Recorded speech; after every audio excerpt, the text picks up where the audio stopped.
So good morning everyone, welcome to newspaper decoded. आज हम 22 अगस्त का द हिंदू न्यूज़पेपर देख लेते हैं अपना। तो जो फर्स्ट न्यूज़ है यहाँ पे बेसिकली सुप्रीम कोर्ट एग्जामिन कर रहा है केस जहाँ पर स्टेट लेजिस्लेचर्स के थ्रू जो है या स्टेट असेंबलीज में जो बिल्स असेंट के लिए जाते हैं टू गवर्नर और the president for their assent. तो यहाँ पे अभी बेसिकली यहाँ पे सुप्रीम कोर्ट ने पहले एक डेडलाइन प्रेस्क्राइब की थी कि अगर गवर्नर और प्रेसिडेंट जो है इन बिल्स पे एक्शन नहीं लेते हैं विद इन 3 मंथ्स तो उसको जो है डीम्ड एसेंट माना जाएगा उस बिल को, और it will become an act. ठीक है, तो अब इस पे प्रॉब्लम क्या है कि अभी ये चीज़ एग्जामिन कर रहा है सुप्रीम कोर्ट कि वेदर द गवर्नर और the president can indefinitely delay giving assent to these bills pass by elected legislature. तो यूनियन गवर्नमेंट का क्या आर्ग्यूमेंट है कि court should not prescribe this timeline, 3 months timeline on the authorities like governor or the president, क्योंकि constitution इस चीज़ पे खुद silent है। Constitution itself does not mention any deadlines for this. तो की इश्यूज डिबेट में बताते हैं कि जो गवर्नर, जैसे कि तमिलनाडु का केस है, तमिलनाडु में गवर्नर ने जो है 50 साल तक बिल्स पेंडिंग रखे, उसको एसेंट नहीं दिया तो विदाउट एनी एक्सप्लेनेशन। तो कोर्ट ने क्वेश्चन किया कि जो है can this governor can override the will of the elected legislature, क्योंकि इलेक्टेड हैं, लोगों ने इनको इलेक्ट किया है, तो अब आप इसके बिल्स पे कोई एक्शन नहीं ले रहे हैं, तो क्या गवर्नर इस चीज़ को, जो इलेक्टेड लेजिस्लेचर का डिसीजन है, उसको ओवरराइड कर सकते हैं।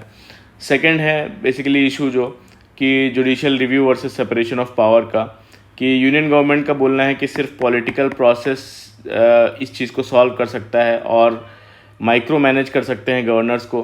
तो कोर्ट ने इस पे बोला कि जुडिशियल रिव्यू जो है it is a part of basic structure of the constitution, और if a governor indefinitely delays a bill तो it will kill the democracy, है ना, it will basically undermine the will of the elected legislature. और फिर जो third argument है कि supreme court ने बोला था कि 3 मंथ्स के अंदर डिसीजन लेना होगा, otherwise it is will be treated as a deemed assent. तो सेंटर का आर्ग्यूमेंट है कि ये बेसिकली जुडिशियल ओवर रीच है और constitution does not provide such rule. तो वही बोला सुप्रीम कोर्ट ने कि judicial review is a part of basic structure and if a governor stays bill indefinitely it kills the democracy. फिर जो fourth argument है, फोर्थ इशू है, वो है कि बेसिकली कोर्ट्स ने बोला कि एमएलएज और जो एमपीज़ हैं they are elected and answerable to people, और जो गवर्नर्स हैं they are not elected by the people. So if they block the bill for 4 years where is the accountability. तो अकाउंटेबिलिटी कहाँ है? तो ये सारे क्वेश्चंस डिबेट में हैं और the outcome of this case will decide how far courts can go in holding governors accountable for in their inaction।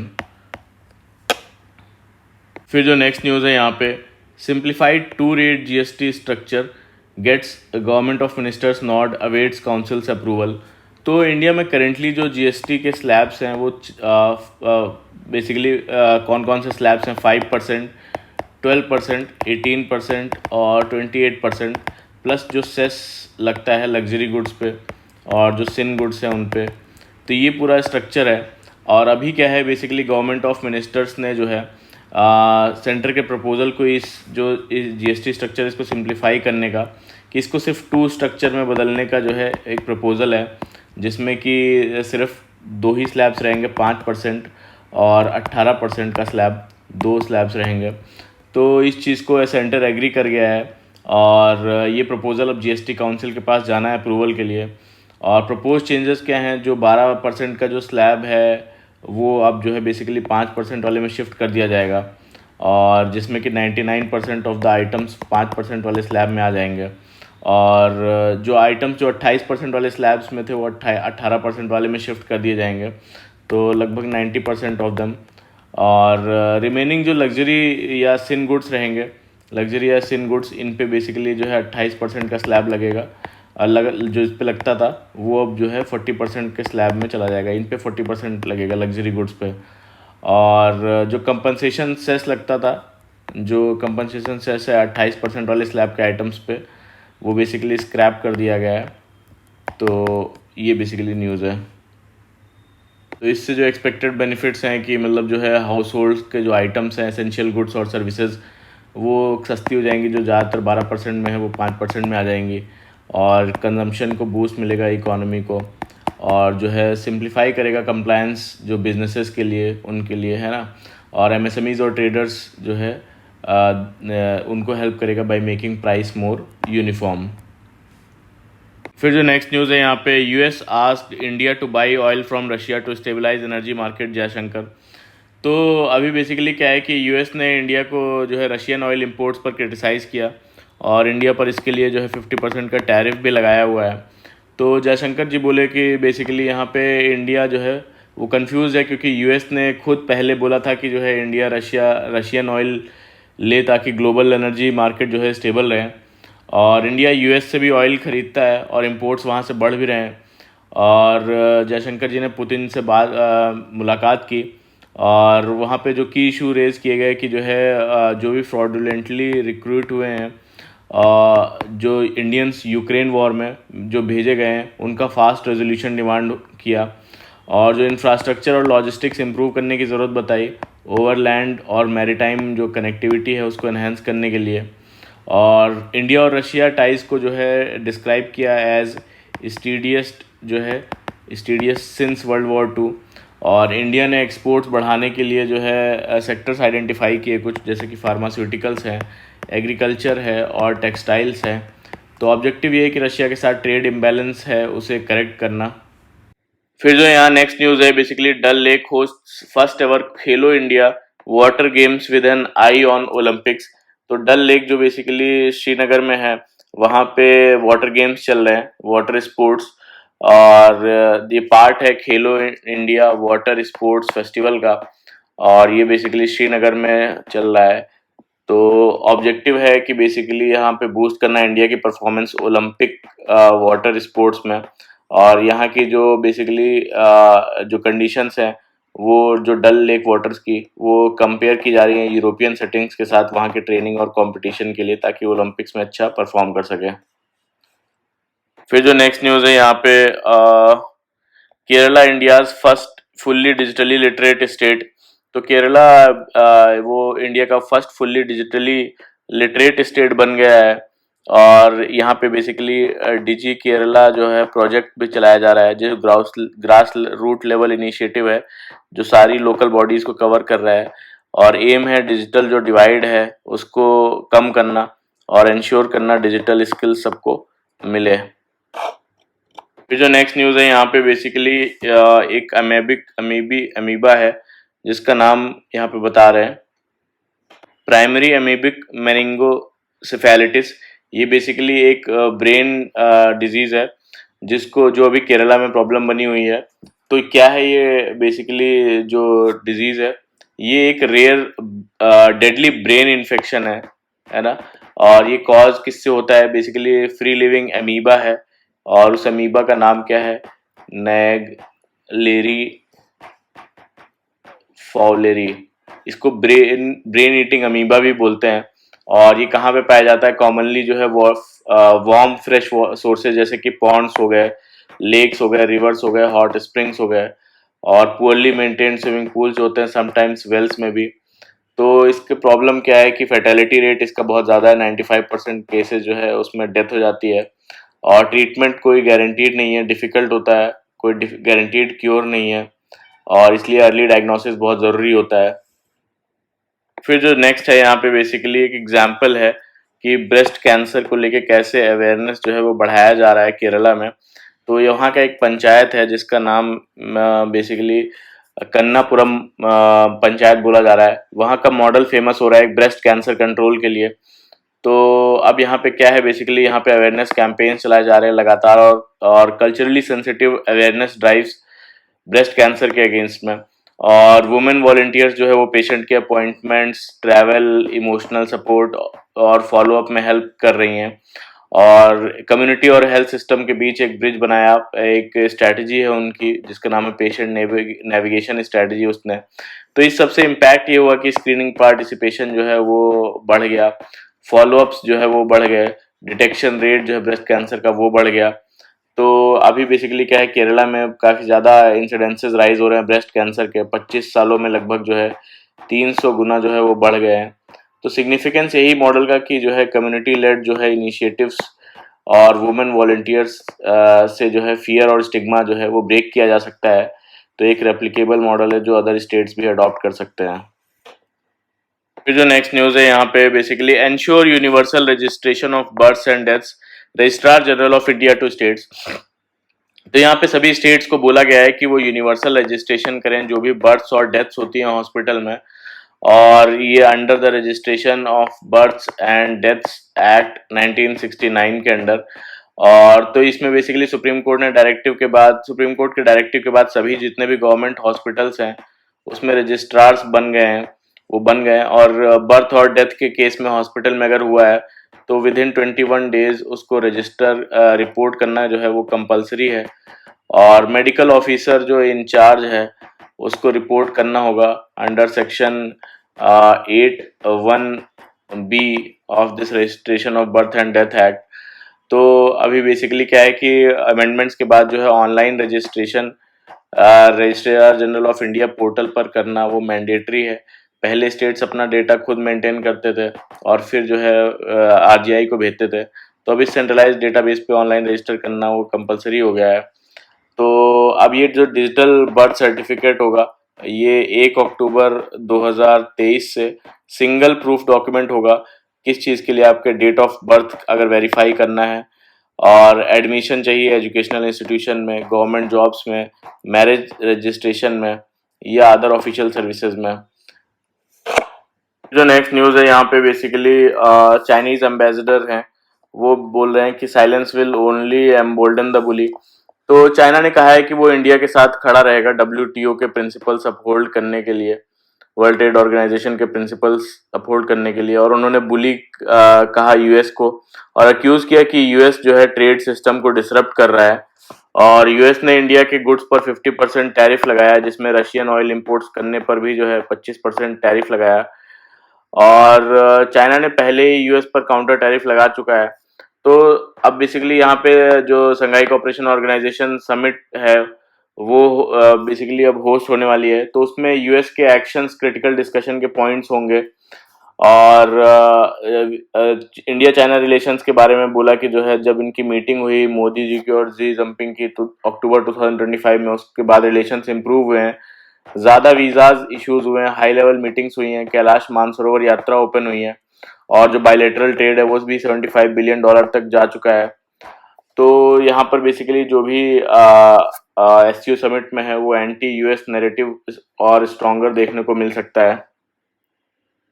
फिर जो नेक्स्ट न्यूज़ है यहाँ पे notice issued informing voters that Aadhaar can be submitted with claim selection commission. तो बिहार के जो draft electoral roll है उसमें 65 लाख लोगों के नाम जो है वो एक्सक्लूड कर दिए गए थे, स्पेशल इंटेंसिव रिवीजन जो चल रहा था बिहार में उसमें। और सुप्रीम कोर्ट ने इसमें बोला था कि जो ये 65 लाख लोगों के नाम डिलीट किए गए उसको जो है बूथ वाइज लिस्ट जो है पब्लिक डोमेन में डाली जाए। तो अभी वही हर जगह डाल दिया गया है, वेबसाइट्स पे, पंचायत भवन्स में, विलेज पंचायत में लगा दिया गया है, न्यूज़पेपर और सोशल मीडिया पर एड्स दिया गया है। तो इलेक्शन कमीशन ने क्लैरिफाई किया कि अगर किसी को का कोई क्लेम है तो आधार कॉपीज वोटर सबमिट कर सकते हैं अपने क्लेम्स के साथ।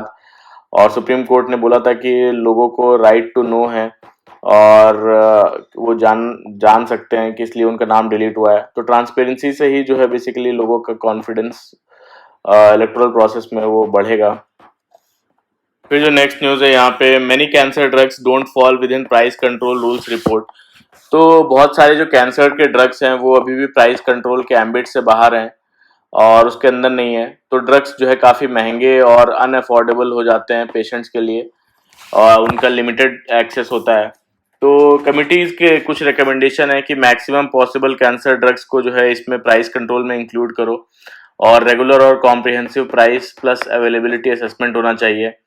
और जो WHO का जो सर्टिफिकेशन है उसका इशू सॉल्व करो ताकि डॉक्टर्स जेनेरिक कॉन्फिडेंटली जो है वो जेनरिक्स को प्रेस्क्राइब कर सकें। और रिसर्च और डेवलपमेंट जो है बूस्ट करने की ज़रूरत है, डोमेस्टिक रिसर्च इंफ्रास्ट्रक्चर को एनहांस करो, रेगुलेटरी पाथवेज को स्ट्रीमलाइन करें, और जो प्राइवेट सेक्टर R&D और फार्मा कंपनीज में जो है बेसिकली इनकरेज किया जाए।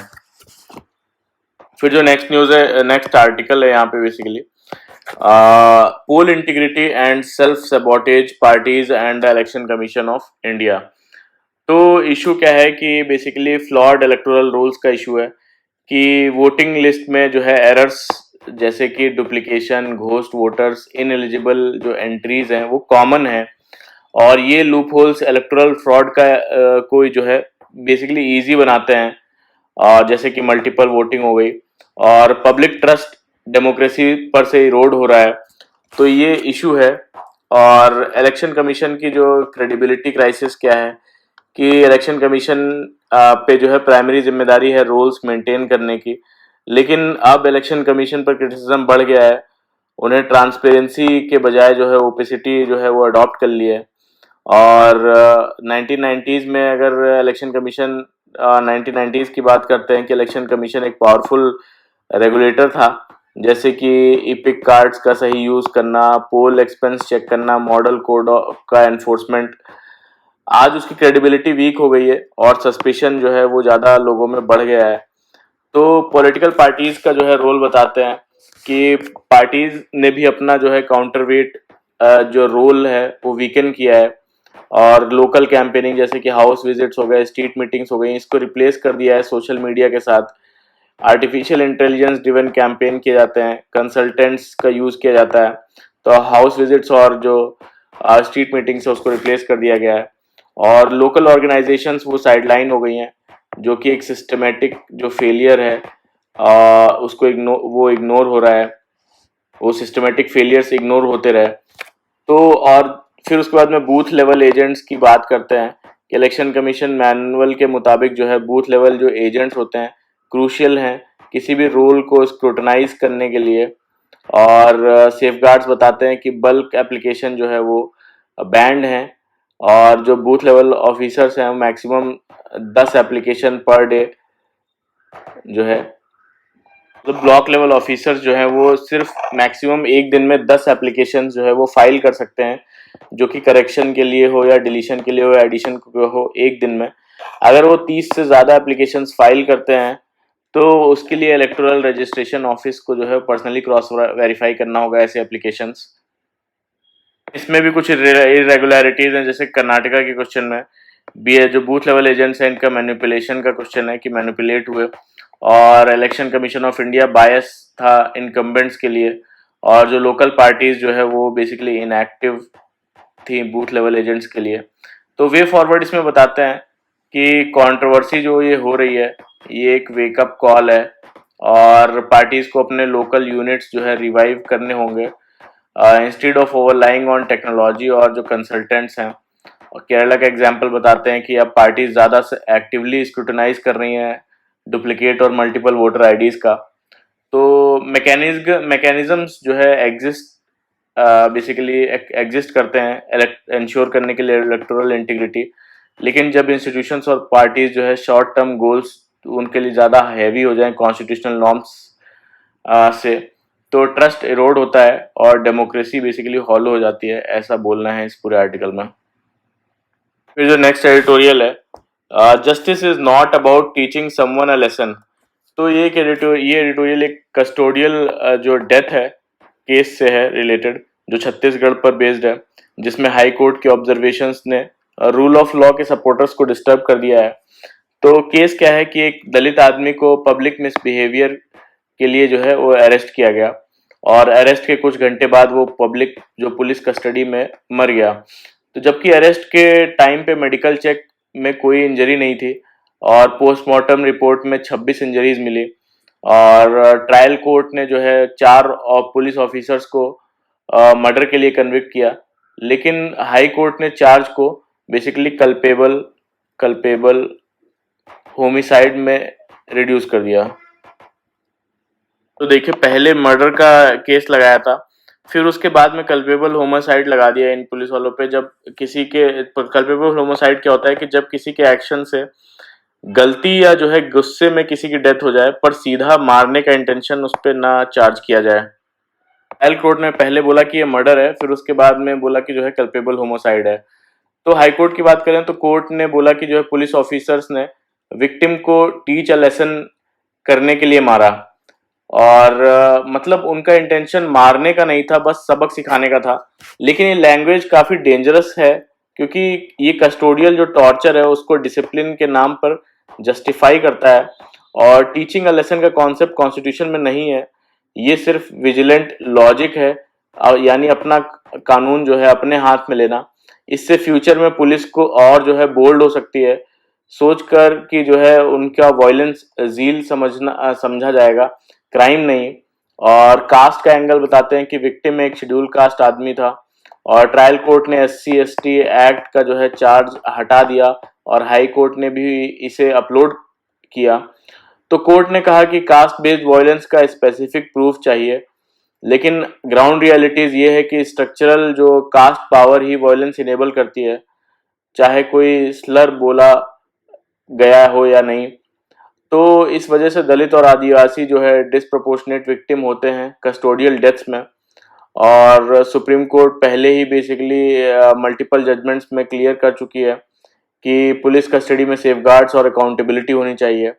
फिर भी कस्टोडियल डेथ्स चलती रहती हैं, और मोस्टली वल्नरेबल कम्युनिटीज ही टारगेट बनती हैं इसका। और इन्वेस्टिगेशंस भी अक्सर पुलिस ही करती हैं जो खुद एक्यूज होती हैं।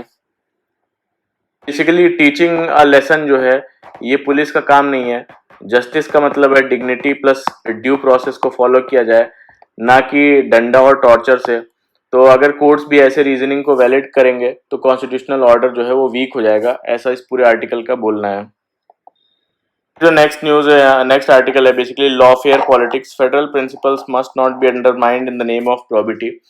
तो सेंटर ने पार्लियामेंट के लास्ट मोमेंट पे जो है 3 नए न्यू बिल्स जो है वो इंट्रोड्यूस किए। इन बिल के हिसाब से अगर कोई PM, चीफ मिनिस्टर या कोई भी जो मिनिस्टर है, कोई ऐसे केस में अरेस्ट हो जाए जो 5 या 5 साल से ज्यादा की जिसमें सजा हो, और उन्हें तुरंत जो है तो उन्हें तुरंत अपना जो है पद छोड़ना पड़ेगा। अगर बाद में कोर्ट से जो है एक्विटल मिल जाती है तो वापस आ सकते हैं। लेकिन इसमें प्रॉब्लम क्या है कि इन्वेस्टिगेटिंग एजेंसीज जो भी हैं, जैसे कि CBI हो गई या ED हो गई, तो ये सेंटर के कंट्रोल में है। और मतलब PM को अरेस्ट करना बहुत मुश्किल है, लेकिन जो है चीफ मिनिस्टर को इजीली जो है टारगेट किया जा सकता है।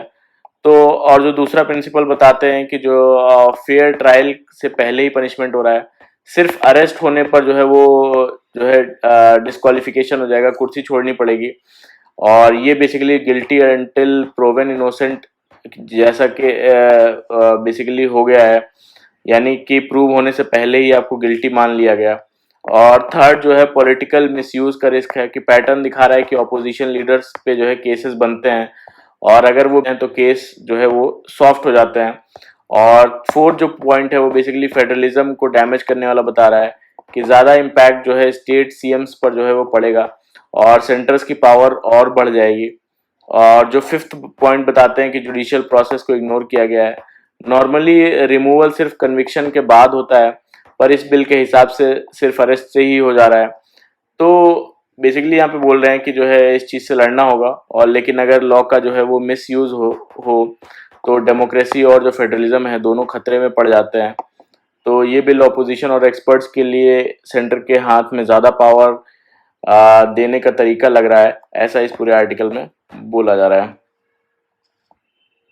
फिर जो नेक्स्ट है बेसिकली यहाँ पे व्हाट हैज बेसिकली यहाँ पे एक ऑर्गेनाइजेशन है जिसका नाम है national organ and tissue transplant organisation. तो इनके कुछ नए रूल्स आए हैं। इसमें बोला गया है कि बेसिकली अब से वुमेन पेशेंट्स जो हैं और डिजीज डोनर्स की वुमेन रिलेटिव्स को प्रायोरिटी जो है वो मिलेगी ऑर्गन डोने एलोकेशन में। तो यहाँ पे क्या है कि ज्यादा वुमेन्स जो है वो बेसिकली डोनेट करती हैं ऑर्गन्स, लेकिन ऑर्गन ज्यादातर जो है वो मेंस को मिलते हैं। ठीक है, डोनेशन कम है मेंस का, लेकिन उनको मिल ज्यादा रहा है। तो अब से वुमेन पेशेंट्स और डिजीज डोनर्स की वुमेन रिलेटिव्स को जो है वो प्रायोरिटी मिलेगी ऑर्गन एलोकेशन में, यानी कि उनको भी ऑर्गन्स ज्यादा मिलेंगे। तो ये स्टेप लिया गया है क्योंकि जेंडर डिस्पैरिटी बहुत ज्यादा है। 2019 से 23 का डेटा की बात करें तो 63.8 डोनर्स जो है वो वुमेन्स है, मोस्टली वाइफ्स, मदर्स या सिस्टर्स। और लेकिन जो रेसिपिएंट्स हैं ज्यादातर 69% वो मेंस हैं। और तो ऑर्गन डोनेशन जो है वो basically transplantation of human organs act जो 1994 का है उसके अंडर होता है। और ये ऑर्गेनाइजेशन जो national organisation organ and tissue transplant organisation है, ये उसकी एपेक्स बॉडी है। और ऑर्गन बेचना खरीदना ये बेसिकली इलीगल है, उसके लिए स्ट्रिक्ट पनिशमेंट है। तो इसकी एडवाइजरी में क्या बोला गया है कि हर हॉस्पिटल में ट्रांसप्लांट कोऑर्डिनेटर का परमानेंट पोस्ट बनाना चाहिए, और ट्रॉमा सेंटर्स को ऑर्गन रिट्रीवल सेंटर्स बनाओ, एम्बुलेंस और इमरजेंसी स्टाफ को ट्रेन करो, पेशेंट पोटेंशियल डॉक्टर्स को आइडेंटिफाई कर सके ताकि। और इंडिया का करंट स्टेटस क्या है? हर साल लगभग 1.8 लाख जो पेशेंट्स हैं वो किडनी फेलियर फेस करते हैं, लेकिन सिर्फ जो है 12,000 किडनी ट्रांसप्लांट होते हैं, और वर्ल्ड वाइड डिमांड जो है सिर्फ 10% ही मीट होता है। तो एक डोनर 8 लाइफ सेव कर सकता है अगर, और जो कॉर्निया और स्किन से और लोगों की हेल्प कर सकता है। प्रॉब्लम क्या है कि अवेयरनेस की कमी है, मिथ्स हैं कई सारे, जैसे ऑर्गन डोनेट करने से शरीर अपवित्र हो जाता है, फैमिली हेजिटेशन रहता है। तो अपील्स कैसे काम करते हैं इसमें कि अगर फैमिली या गवर्नमेंट अपील करती है तो लोग डोनेट करने के लिए जो है वो रेडी हो जाते हैं, और लेकिन ऑर्गन एलोकेशन अभी भी जो है वेटिंग लिस्ट के रूल्स के हिसाब से होता है, यानी डायरेक्ट शॉर्टकट नहीं है कोई। तो पूरा बताते हैं कि इंडिया में जो ऑर्गन डोनेशन है वो लेडीज में ज़्यादा जो है वुमेन्स में डोनेट करती हैं, पर ऑर्गन ज़्यादा मेंस को मिलते हैं। अब जो है नोटो ने डिसाइड किया है कि वुमेन जो पेशेंट्स हैं उनको प्रायोरिटी दी जाएगी एलोकेशन में ऑर्गन के, और स्ट्रिक्ट लॉज हैं, पर अवेयरनेस और सिस्टम को जो है स्ट्रेंथन करना बहुत ज़रूरी है। फिर जो नेक्स्ट है बेसिकली यहाँ पे न्यूज़, वो deployment of European troops in Ukraine unacceptable says Russia. तो रशिया ने क्लियर वार्निंग दी है कि यूक्रेन में जो है यूरोपियन ट्रूप्स की प्रेजेंस ना हो, और ये उसके लिए बिल्कुल बिल्कुल भी अनएक्सेप्टेबल है। और रशिया ने कहा कि यूक्रेन पीस डील में इंटरेस्टेड नहीं है। और दूसरी तरफ ट्रम्प ने क्लेम किया कि जो पुतिन जो है वो बेसिकली सिक्योरिटी गारंटीज के लिए ओपन है, और वो पुतिन और जेलेंस्की की मीटिंग अरेंज करना चाहते हैं। तो जेलेंस्की ने कहा कि कोई भी मीटिंग तभी होगी जब एलाइज जो है सिक्योरिटी गारंटीज जो है डिसाइड करेंगे, और वेन्यू सिर्फ जो है न्यूट्रल यूरोपियन कंट्री हो सकता है, और वो वेन्यू जो है मॉस्को नहीं होगा। जो नेक्स्ट न्यूज़ है यहाँ पे बेसिकली जो चाइना पाकिस्तान इकोनॉमिक कॉरिडोर है उससे लेके है, जो कि चाइना का बेल्ट एंड रोड इनिशिएटिव का हिस्सा है। तो पाकिस्तान और चाइना ने डिसाइड किया है वो अपना इकोनॉमिक जो कोऑपरेशन है और जो इन्वेस्टमेंट है उसको एक्सपैंड करेंगे अंडर दिस प्रोजेक्ट। और तो बेसिकली जो है इसकी डिटेल शेयर नहीं की गई हैं, पर जो है सीपीसी के ज़रिए जो है चाइना अपना जो जियांगजियांग प्रोविंस है, जियांगजियांग प्रोविंस रीजन को ये बेसिकली ग्वादर पोर्ट से कनेक्ट कर रहा है। और चाइना ने पाकिस्तान में जो है बिलियंस इन्वेस्ट किए हैं, लेकिन जो चाइनीज़ वर्कर्स हैं उनको सिक्योरिटीज़ थ्रेट मिल रहे हैं, जिनके लिए पाकिस्तान ने एक्स्ट्रा सिक्योरिटी भी अरेंज की है। और दोनों ने साइंस और टेक्नोलॉजी, इंडस्ट्री, एग्रीकल्चर में कोऑपरेशन बढ़ाने का जो है वो बेसिकली एग्री किया है। क्या है ये चाइना पाकिस्तान इकोनॉमिक कॉरिडोर? ये बेसिकली एक मेगा इंफ्रास्ट्रक्चर और डेवलपमेंट प्रोजेक्ट है जो चाइना के जिनजियांग प्रोविंस को ग्वादर पोर्ट से कनेक्ट करता है। और इसमें highways, railways, power projects, Gwadar port development, industrial zone, ये सारा इंक्लूड करता है। इसमें इंडिया को क्या प्रॉब्लम है कि बेसिकली सॉवरेनिटी का इशू है कि सीपीसी का जो रूट है वो पीओके से गुजरता है, पाकिस्तान ऑक्युपाइड कश्मीर से। तो इंडिया कहता है कि बेसिकली ये टेरिटोरियल इंटीग्रिटी के खिलाफ है हमारी, है ना। तो ये था पूरा आज का हमारा द हिंदू का न्यूज़ डिस्कशन, जिसमें हमने सारी न्यूज़ को डिटेल से डिस्कस किया। तो अच्छा लगा हो तो प्लीज़ लाइक करिएगा, कमेंट करिएगा और सब्सक्राइब करके बताइएगा कैसा लगा। Thank you very much for the discussion.